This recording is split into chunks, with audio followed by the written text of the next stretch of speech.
Hello guys, this is How to Socials and today I'm going to show you how you can change your Facebook profile name on your mobile phone. It's really easy, so let's not waste any more time and get right into it.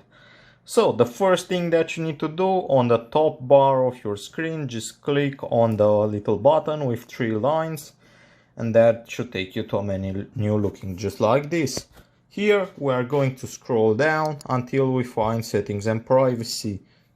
Just select it and it should open up another menu looking like this.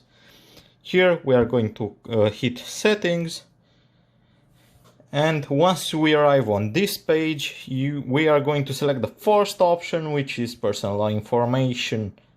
Here you should be able to see your personal info, and here we are just going to hit the name button, and now we should be able to change out our name. I hope you found this tutorial helpful. Don't forget to subscribe to the channel and see you in the next one, guys.